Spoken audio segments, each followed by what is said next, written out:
Since the discovery of the famous pit, what Oak Island treasure has actually been found? A popular reality television show seems to showcase one failure after another in excavations on the Nova Scotia Isle.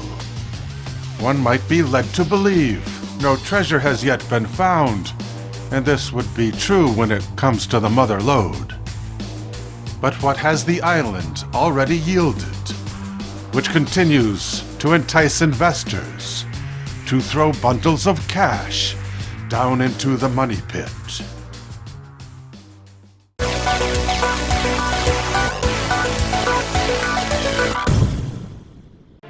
In that year preceding the American Revolution, an old man passed away in the British colony of New England, who on his deathbed confessed to have been part of the crew of the infamous pirate Captain Kidd. They buried £2 million sterling, he said, deep in the soil of a secluded island north of Boston. Daniel McInnis, a property holder on Oak Island in 1799, found a spot on the western shore where the forest had been cut back, leaving a field of tree stumps.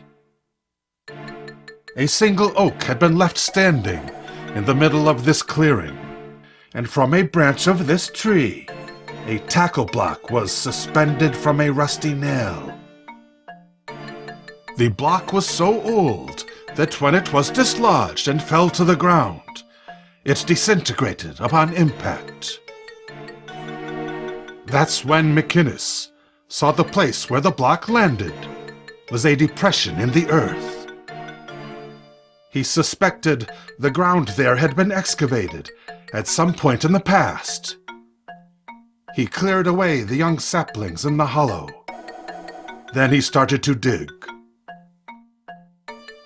Captain William Kidd was a Scot who in 1689 was hired by the British government to harass the ships of France at sea, with whom England was at war. He received no compensation from the Crown. Instead, he was instructed to extract his payment from the French, and thus began his career as a pirate. An example of his plunder would include satins and valuable silks, jewels, coin, and ingots of silver and gold. Captain Kidd was fond of burying his loot on isolated islands in the vicinity of the coasts of New York, Connecticut, and Nova Scotia. In the pit on Oak Island, when Daniel McInnis had scraped away the earth to a depth of but 2 feet, he struck a layer of flagstone, which bore no resemblance to the stones of the isle. 10 feet below, he found a layer of tree logs, and at 20 feet, another tier of logs. It seemed that every 10 feet would turn up another layer. The next was a layer of charcoal, and the next was a layer of clay. Then came the first sign that treasure might be found there. At the next 10-foot interval was uncovered a single large flagstone. The stone was engraved with letters and figures which could not be deciphered.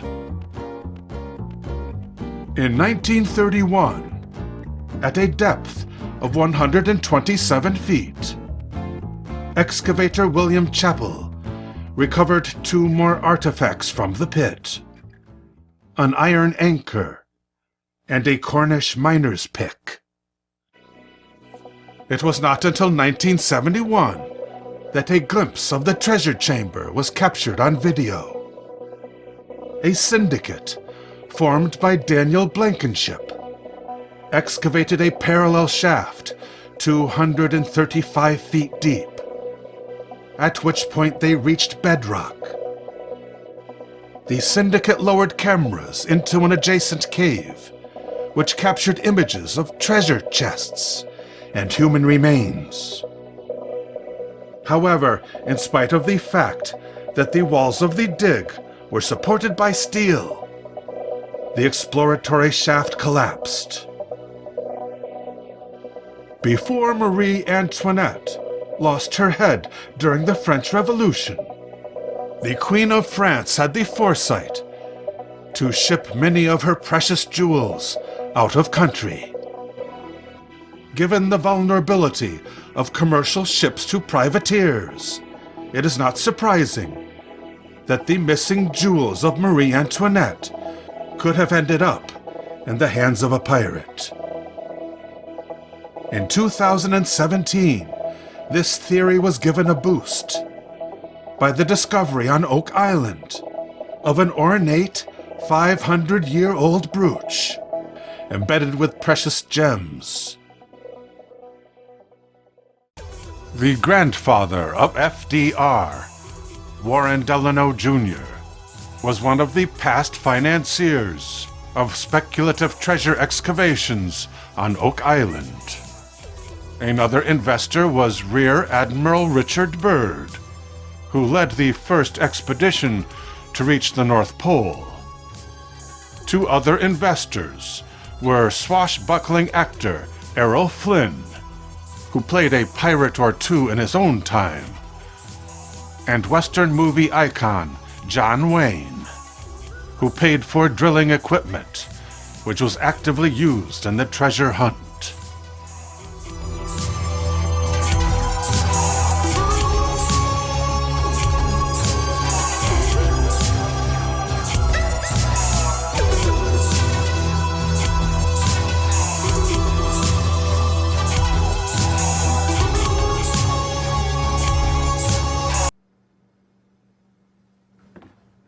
Good evening, Mr. Chairman.